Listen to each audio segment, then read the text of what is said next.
నమస్కారం. కొంతమంది మేనిఫెస్టోలో ఏం పెట్టారంటే ఎల్లాపి బిల్డింగ్ కన్స్ట్రక్షన్ చేస్తామని కొంతమంది పెట్టారు. ఇంకొందరేంటి ఉమెన్స్ హాస్టల్ కన్స్ట్రక్ట్ చేస్తా అన్నారు. అండ్ ఇంకొంతమంది డిఫరెంట్ ఉమెన్ ఎజెండా అని పెట్టారు.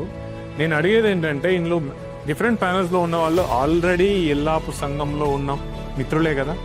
సో ఇన్ని సంవత్సరాలు చేయండి, ఈ ఒక్కసారి మాత్రం మమ్మల్ని ఎన్నుకుంటే చేస్తాను 3 yearsలో అని ఖచ్చితంగా ఎట్లా చెప్పగలుగుతున్నారు? అసలు వీటన్నిటికీ ఫండ్స్ ఎక్కడి అండి నాకు అర్థం కాదు.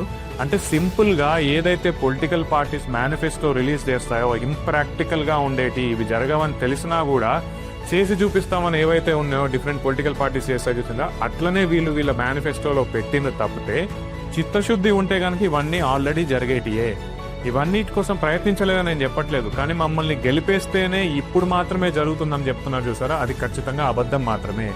ఇంకొంతమంది ఏమంటున్నారంటే కన్స్ట్రక్షన్ చేస్తాము అంటున్నారు. ఫండ్స్ ఎక్కడి? అసలు మీకు ఫండ్స్ తెచ్చేటువంటి అవకాశం ఉందా? మీకు ఉంటే ఇంతకుముందు ఎందుకు తెలియదు?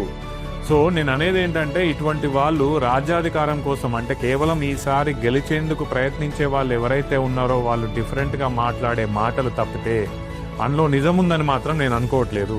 So just election purpose manifesto release చేసి డిఫరెంట్ ఫ్రీబీస్ ఉంటాయి కదా, అంటే ఇది చేస్తాం అది చేస్తాం అంటారు చూసారా డిఫరెంట్ పొలిటికల్ పార్టీస్, అట్లా మాట్లాడే వాళ్లకు ఓటేస్తారా?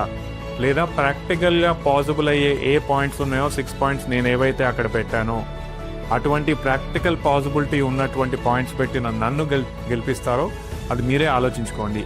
ఏది ఏమైనా ఈ నెల 26వ తేదీన జరిగేటువంటి ఎలక్షన్స్లో ఖచ్చితంగా అందరూ వచ్చి ఓటు వేయండి.